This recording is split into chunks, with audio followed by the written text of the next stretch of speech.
Yeah, exactly. It's measurable. Like you ran a marathon. Yeah. Or, I don't know, you helped a friend move a notoriously heavy couch up 3 flights of narrow Oh, stairs. the absolute worst. Right. And you can point to your aching shoulders and just say to yourself, right there, that's why I'm tired. Like, that is the literal reason my body feels like it's made of lead today. The cause and effect are totally visible. It's this Yeah. undeniable transaction of energy. And honestly, there's a deep comfort in that because it makes logical sense to your nervous system. Oh, for sure. You expended energy and now you are depleted. It's simple math. But then you look at modern life, and you Oh, listening to this right now might be sitting there totally drained. You might be dealing with this modern epidemic of information overload and personal burnout. yeah. And there is no couch, there's no marathon. You are completely exhausted, but your hands are totally empty. That's the wild part. It is. And this is the exact paradox explored in a really fascinating text we're unpacking today. It's called The Weight of Being, a guide to symbolic release. Such a great read. So good. And it essentially argues that we are walking around crushed by invisible emotional baggage. And because we can't see it, we try to think our way out of the burnout. We try to logic our way out of exhaustion. Exactly. Okay, let's unpack this. We try to use logic, but the text suggests something completely counterintuitive. To let go of an invisible burden, you actually have to physically carry it first. Which sounds a bit backwards at first glance, I know. Yeah. But we live in a society that demands we carry immense psychological weight. Yeah, like what kind of weight? Things like the pressure to succeed or unresolved grief or, and this is a big one, the sheer mental load of anticipating other people's needs. Oh man, yeah, the people pleasing. Exactly.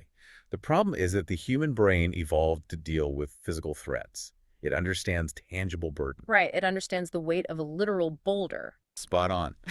But it really struggles to process the abstract weight of, say, imposter syndrome or chronic people-pleasing. Because you can't touch imposter syndrome. Right. So when you try to just think your way out of these states, you're often just spinning your wheels in the cognitive centers of your brain. Mm. Meanwhile, your nervous system remains completely locked in a state of stress. Which brings us to the core of this entire concept, the stone carry exercise. Yes. It's a highly tactile physical shortcut designed to just bypass the overthinking brain and deal directly with the body. And the preparation phase is actually very specific. It is. You don't just go out and grab the biggest boulder you can find to punish yourself. No, no punishing allowed here. You're supposed to choose a stone that is noticeable in your hand, but not, too heavy to carry safely. Right. Safety first. And before you even take a single step, the book says you hold it quietly, you take a slow breath, and you identify the specific burden that the stone is going to represent. What's fascinating here is how the text gives incredibly common, universally felt examples of what those burdens might actually be. Right, like fear of failure. Fear of failure, self-doubt, loneliness, Yeah. or what it brilliantly terms, emotional responsibility for others. Oof, that one hits hard. It really does. And assigning one of these abstract stressors to a physical object is a process of somatic externalization. You are giving your nervous system a literal biological anchor. I mean, it's exactly like identifying the background apps that are secretly draining your phone's battery, but doing it for your psyche. Oh, I love that analogy. Right. Like, when your phone is just sitting in your pocket, the screen is dark, you aren't actively doing anything on it, but it's getting weirdly hot and the battery is just plummeting. Yes, and you're like, what is going on? Exactly. It's because something invisible is running. That constant fear of failure or that need to keep everyone around you happy, those are psychological apps running in the background. Right. They're draining your daily battery to zero before you even get out of bed. That is so true. Those background apps are constantly refreshing, constantly pinging the server, so to speak. Yeah. It requires continuous metabolic energy output, even if it's operating entirely below the surface of your conscious awareness. Wow. So when the text instructs you to hold that stone quietly in your hand, it is forcing you to acknowledge the actual biological energy required to hold unresolved emotions. Biological energy, so it's not just in your head. Not at all. We call this allostatic load in psychology. It's the cumulative wear and tear on the body from chronic stress. By holding the stone, you are tricking your nervous system into recognizing the literal physical toll of the invisible work it has been doing for months or, maybe even years. You're finally making the abstract exhaustion measurable. Exactly. Okay, so you have the stone in your hand. You've identified that background app, that's specific burden. Now, the exercise dictates that you begin walking slowly. You carry this stone in your hand for 10 to 15 minutes in silence. You're instructed to notice the physical weight, the tension building in your arm, and the thoughts that start bubbling up. Yes, paying close attention to all of it. But I do have to push back on this time frame a little bit on behalf of anyone listening right now. Mm. Yeah, like 10 to 15 minutes does not sound very long. If I pick up a rock from my garden and walk around the block for 10 minutes, is my arm really going to get that tired? It just feels a little underwhelming. I hear that a lot, actually. It sounds brief until you factor in the mechanism of focused attention. Focused attention. Okay, explain that. Well, think about it. If you carry heavy groceries from your car into the house, your arm is holding a significant amount of weight, Sure. but your attention is scattered. You're fumbling with the keys in the door, making sure the eggs don't get crushed, thinking about what you need to cook for dinner. Right. My mind is a million miles away. Exactly. Your brain filters out the sensory input of the physical strain because it's prioritizing all those other tasks. So your brain is actively distracting you from the discomfort. Precisely. But in this exercise, you are walking in silence. Yeah. You are specifically directing 100% of your focus to the sensation of the stone in your hand. Oh, wow. You're utilizing your somatosensory cortex to amplify the physical input. When you hyper-focus on a physical weight, and you intentionally connect that weight to a deep, unresolved emotional burden, 10 to 15 minutes feels like an eternity. Really? Just from the focus? Yes. The tension doesn't just build in your muscle fibers, it amplifies in your mind. The friction of that hyper-awareness makes a 3-pound rock feel like 50 pounds. That is wild. And as that friction builds during the walk, the text offers these piercing, reflective questions to ask yourself while your arm is burning. Some really tough questions, yeah. Very tough. Things like, how long have I been carrying this emotionally? And what has this burden cost me? But the question that absolutely stopped me in my tracks was this one. Who taught me I must carry this alone? Yes, that one is powerful. It is such a profound shift in perspective. It forces you to look at your burden not as a permanent personality trait, but as something you inherited. Who taught me I must carry this alone? Asks us to critically examine the origins of our own expectations and our own guilt. Right. We have this tendency to assume our emotional burdens are just natural facts of life or, innate flaws in our character. A person might think, I am just an inherently anxious person. Or like, it's just my fundamental role in life to act as the shock absorber for my family's dysfunction. Yes, exactly. We mistake a survival adaptation for a personality trait. We do. And that question breaks the illusion. Emotional burdens are very often learned behaviors passed down through environments. Like what kind of environments? Well, did a parent implicitly teach you that love and safety are conditional upon your relentless success? Oh, yeah. Or did a previous toxic workplace drill into you that if you aren't burning yourself out, you are expendable? That is so common. It is. You aren't born carrying the heavy stone of people-pleasing. A specific person or a specific environment handed it to you at some point. And because you survived that environment, you just never put the stone down. You just kept carrying it into environments where you didn't need it anymore. Exactly. And you'd think, right, as you're walking and your arm is aching from this realization, that your brain would be thrilled to finally drop it. You would think so. Yeah. You've identified the source, you feel the pain, it's obviously time to let go. But the text warns that something entirely different and, frankly, bizarre happens as the walk continues. The resistance. Yes. You start getting intense mental pushback. The mind starts screaming, keep carrying it, or don't let it go. It tells you, you need this stress to stay in control, or this burden defines you. It's a very real phenomenon. Here's where it gets really interesting. Why on earth would we fight against our own relief? I mean, it's almost like a form of psychological Stockholm syndrome. We fall in love with our own stress because it's familiar. The psychology of habituation explains exactly why this happens. Okay, lay it on me. The human brain is, at its core, a prediction machine.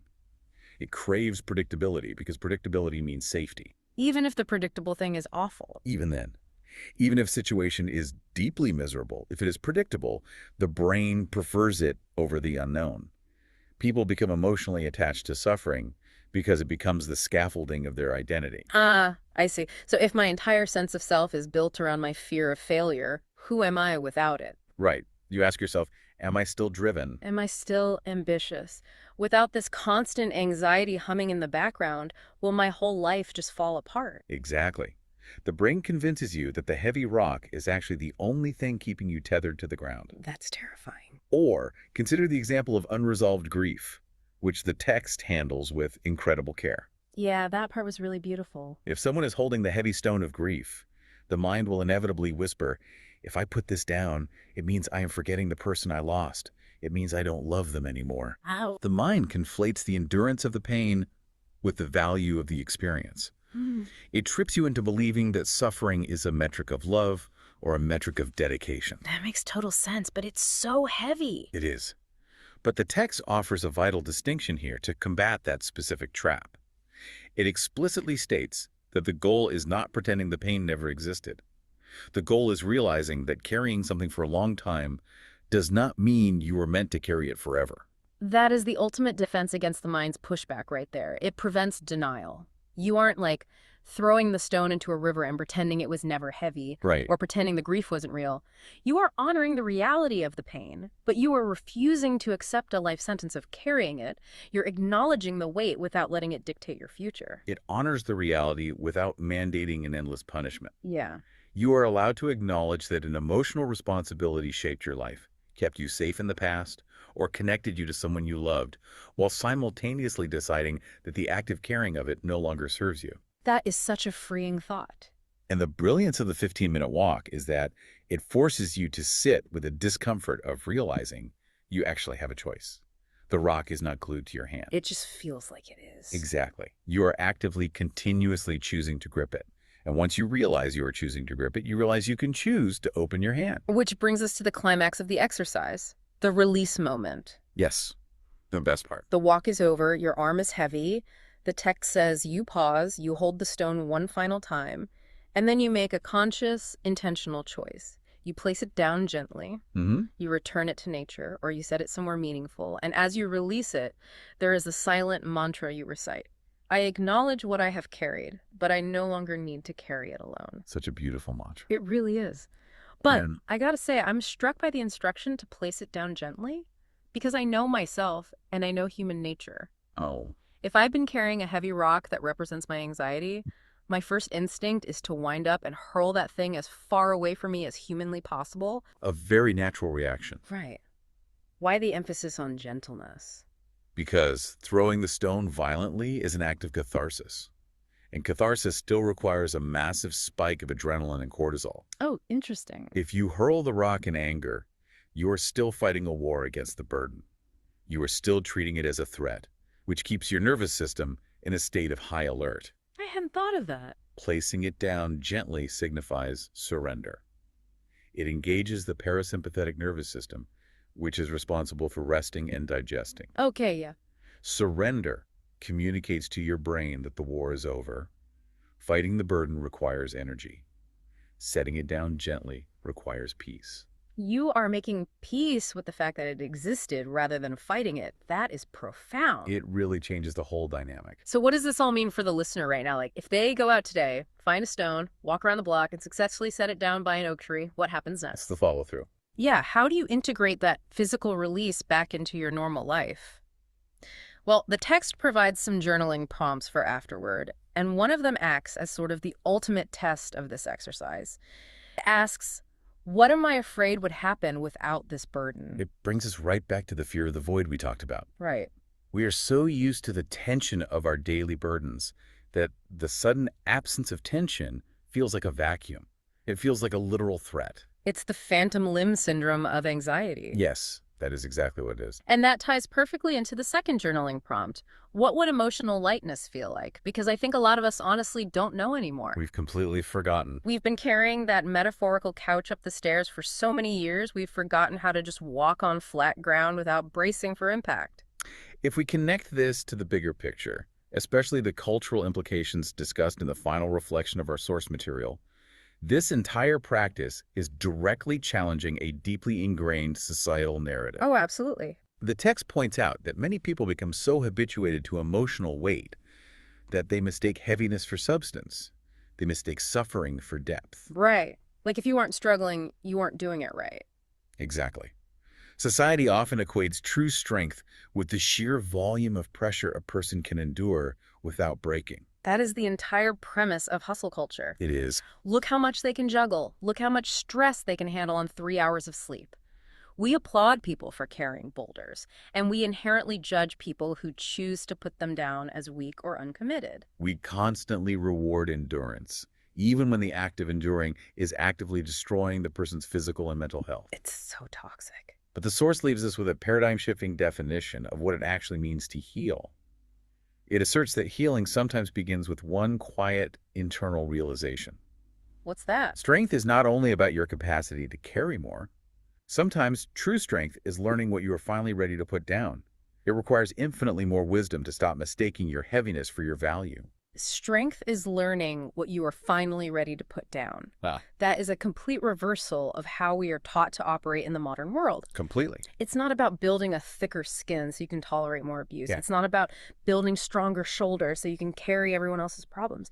It's about having the profound courage to look at your hand, realize what you are gripping, and simply let the rock hit the dirt. And realizing that the world does not end when you do. Yeah. The background apps finally close. The battery stops draining. The sky doesn't fall. You are still fundamentally you. You are just a version of you that actually has available energy for the present moment, rather than spending it all managing the weight of the past. This has been such an incredible journey today. It really has. For you listening, we've walked through a highly physical, deeply neurological shortcut to mental relief. We've explored the process of picking up a tangible stone to externalize the invisible exhaustion that plagues so many of us. We looked at how to identify those background apps draining your battery, how to confront the mind's habituation to suffering, that psychological Stockholm syndrome, and finally, how to reach that empowering realization that true strength is intentionally choosing what you are going to put down. As we wrap up this deep dive, I want to leave you with one final thought to mull over, building directly on that journaling prompt about what emotional lightness would feel like. Let's hear it. We started our conversation today talking about how modern burnout leaves you exhausted even when your hands are totally empty. But let's flip that image entirely. Okay. Think about the mechanics of this exercise. If you successfully put down that heavy stone today, and you let go of the pressure or the inherited guilt or the impossible expectations, your hands are empty again. Right. But this time they aren't empty from exhaustion, they're empty from freedom. So the question I leave you with is this. If your hands are finally empty, what new beautiful thing is that space now free to pick up? Wow. From empty and exhausted to empty and ready. Thank you so much for bringing your curiosity to this conversation today and for taking the time to unpack all of this with us. Until next time, take care of yourselves and maybe go find a good stone.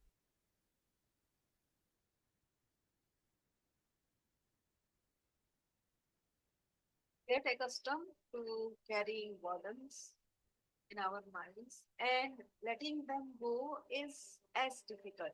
Although it feels like obvious to let go, but who we are without that suddenly depth. And that is an irony. So funny, but it is an irony. For all of us, let us let go together as a collective of this unnecessary body, one at a time. So tonight I'm going to think about money and money as a person, and why I am thinking about carrying a ball, the money. Why not having multiple income sources a person?